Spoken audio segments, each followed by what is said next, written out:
The law of attraction works like this, that whatever my brain is signaling to my external environment will become my reality, that will manifest in my life.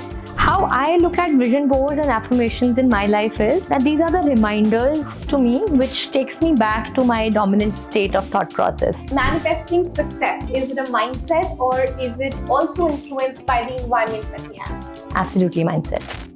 Manifestation, a word we hear almost every day.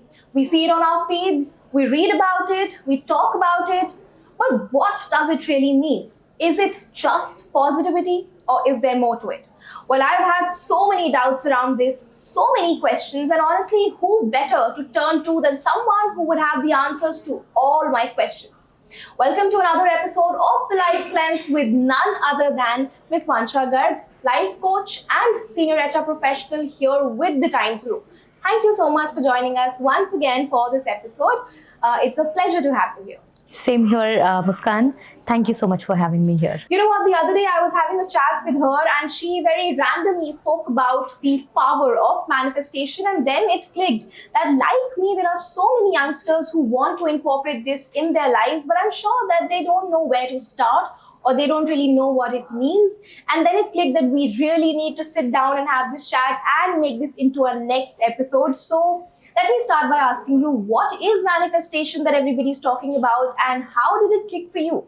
So in simpler terms, if I need to explain you what a manifestation is, it is focusing on your thoughts, actions, and feelings so that it becomes your reality.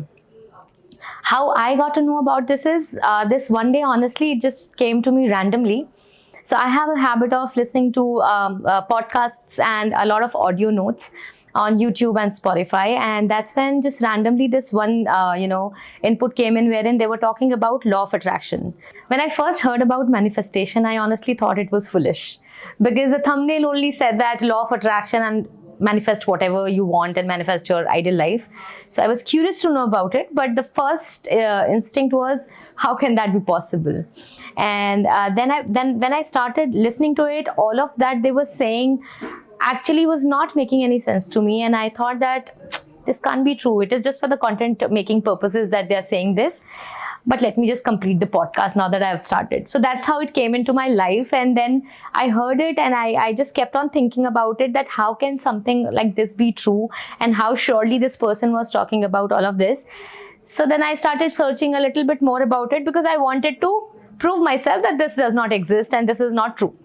Right. And that's when another video clicked, and they were just teaching some techniques of manifestation, and I just started researching more and more about it, and that's how it came into my life. So now, after all those podcasts, all those things that you've read online, how has your understanding of manifestation changed over time? Has it? Yeah, of course. So as I said, I started researching a bit more about it, and I really wanted to understand even if this is true or not. And that's when I clicked on to a video. I remember it was teaching some techniques of quick manifestation, and the first technique was 369 technique. So this technique says that for 45 days, you have to write your wish, your goal 3 times a day. In the morning, you write the same goal 3 times. Then in the afternoon, you write 6 times. And then in the evening, you have to write it 9 times. And you have to keep on doing this for the 45 days. If in case there is a break in between, then you have to start again. Wow. So just blindly, I had no, honestly saying, I had no belief into this.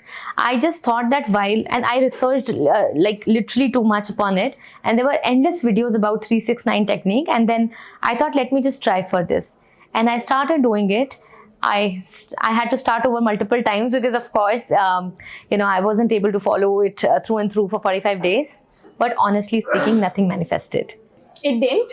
No, nothing manifested. Now I know why, because now I have understood that time I was blindly following a technique being taught on YouTube. But actually, you need to understand manifestation a lot much deeply so that you can actually understand this whole concept of life. And of course, with time, when I got into this, I read some books. Of course, my perception towards this specific term has changed a lot.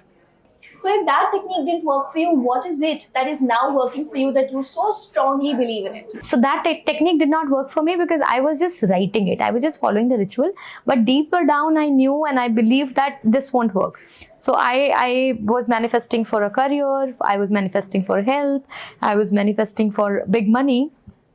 But every time I used to write my affirmations, I always used to within myself think that it won't work.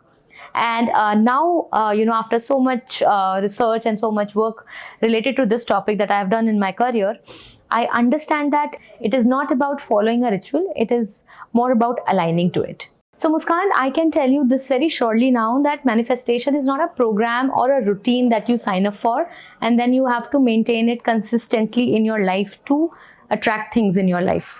It is a natural law. People believe it or not, anything and everything that they're thinking, that they are feeling, that they are believing, and they are taking actions upon are manifesting in their lives. If in case you're thinking negative, if your feelings are telling you that you won't be able to achieve it, if your belief system says that you cannot be that person, your actions will get impacted because of all these three things, and you will end up not having that thing in your life. So you will manifest not having that thing in your life. You get my point? Right. So it's not about that you choose to do it and I don't choose to do it. It's a law which is from nature, applicable to all of us. Everybody who's achieved whatever in their lives, because of their belief systems, because of their thought processes, they have it in their life manifested right now. So initially when I started off, I thought it is a program. I have to first agree to it and then I have to sign up for it and then I have to be consistent to it. Now I surely know that it is not a program. When I throw something from the top of a building, I am so certain that it will fall and touch the ground because I know the law of gravity works like this. Similarly, the law of attraction works like this, that whatever my brain is signaling to my external environment, whatever thoughts, beliefs and actions I am taking will become my reality. That will manifest in my life. So it's not a program that you sign up for.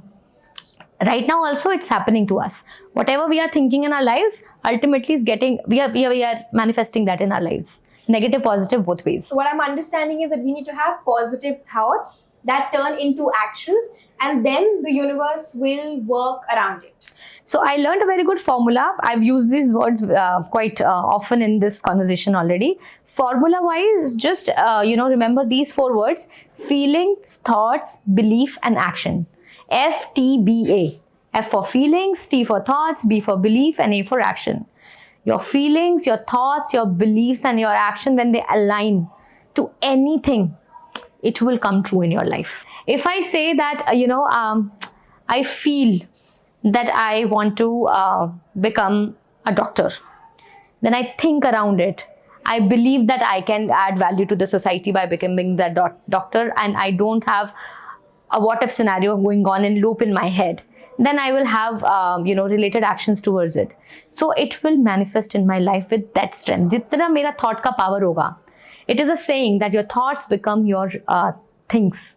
So whatever is the power of my thoughts, whatever is the intensity of my thoughts, how strongly I am believing and feeling towards my thoughts, and how certainly I am taking actions towards it, it will manifest in my life. Now I'm going to stop you right there and circle back to the first answer that you gave, which was about this 3-6-9 technique or theory that you mentioned. Now a person like me, if I would have done it, if I would have sat for 45 days and if I would have written one thing so many times throughout the day, I would have felt extremely disappointed if I'm following every technique and it's still not working out for me. So how does one stay focused when things are not working out for them? And is it even possible to manifest when we're surrounded by so many negative thoughts? So as I just gave you the example of something we are dropping from the top of the building, we are certain that it is going to touch the ground. You think negatively about it or you think positively about it, there is no way that the law of gravity would change, right? If a child is throwing that thing from the top, or a bad person is throwing that thing from the top, it wouldn't change the final result. The thing will touch the ground. Similarly, when you understand this whole concept of law of attraction and manifestation very deeply, all you understand is that whatever I am emitting as a thought from my brain is going to shape my reality.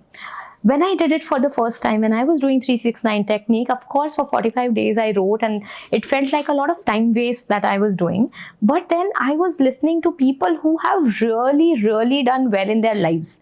And those are not random people. Those are scholars, those are PhD people, those are doctors. They were talking about manifestation, not specifically about the technique. So, I really wanted to understand that what exactly is it so important that they thought that they would want to touch upon this topic. And that's when I realized that yes, positive or negative, just like how a child is dropping or a bad person is dropping the stone from the top of the building, it is touching the ground. Similarly, whatever thought process I am emitting from my mind, it will become my reality. So if in case I am living in doubt, fear, anxiety, that is what I will manifest in my life. So if in case I am doubtful, I want to achieve a certain position in a company, and I am doubtful that whether will I get it or not. Oh my God, I'm not sure that I'm enough for it. Oh no, maybe somebody else takes over this position over me. These are disempowering emotions. So basically, you are having a thought which is negative towards your goal. So ultimately, this is a messaging that you're sending to the universe that you are not sure about it. So the universe will also answer back with unsurety. When you are so sure about a thing, universe will always answer that thing with almost 100% surety, and it does not go haywire. So whenever right now I am not able to manifest anything which I thought that I would achieve by this time, I would always go back to myself and ask, where did I fall short? Where was my thought process actually not in alignment? Where was I doubtful about this? Where was I fearful about it? And if in case it has not manifested in my life, maybe I have not aligned to the universe in the right way. Now, for example, somebody wants to take a trip and they're manifesting it with everything that they have, but they will automatically have certain fears. Will my flight get cancelled? Will I be able to arrange for the funds? Will my boss approve my leave? Now, all these are questions that we'll automatically have in our minds. So these are all negative questions, right? These are all coming from a situation of fear.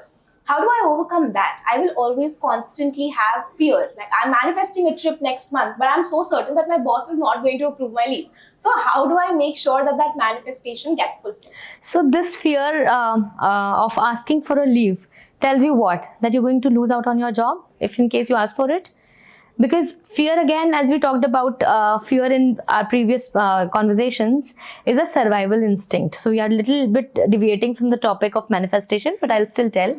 So fear is a survival instinct, and most of the times we are being fearful of a situation and we think of an end result. But I tell so many people, if you go ahead and ask for a leave, of course, it is not going to cost you your job. It will maybe a yes or maybe a no. Right? And it is also a very important concept that I've learned in my life, that whenever you are asking a question to another person, you should give that person a 50-50 opportunity to say yes and a no. That's when you're respecting the position of that person. If you're going with a thought process that the answer will be yes, then you should be ready for disappointment. If in case you are in a position wherein the other person is going to take a solution or a decision for you, then there should be a 50-50% probability of receiving no and yes both as an answer. So it is not fear, it is probably your body is giving you a signal of being rejected, because you've not trained your brain that answer can be no, and you've not trained your brain to take no as an answer. So when we talk about manifestation, I hear a lot of people talking about vision boards also as a concept or as a practice. How important are vision boards or these daily affirmations in our daily life?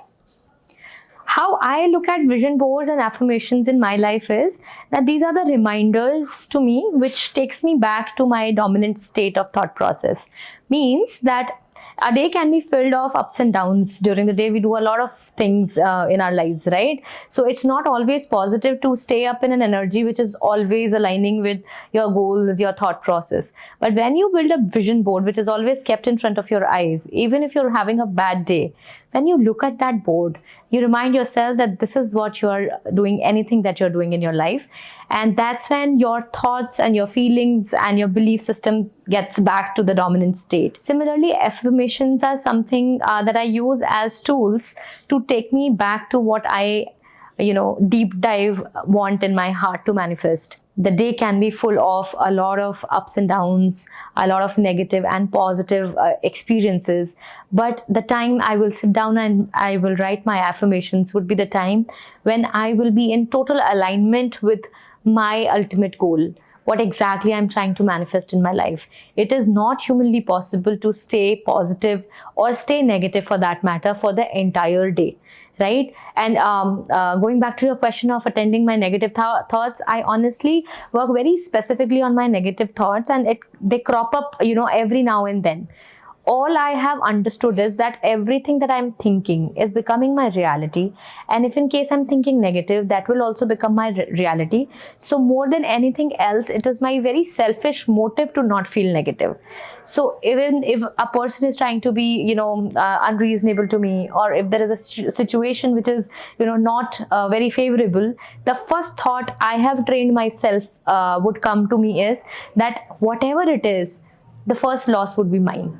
If in case I do negative thinking around this, or I behave negatively around this, the first loss would be mine.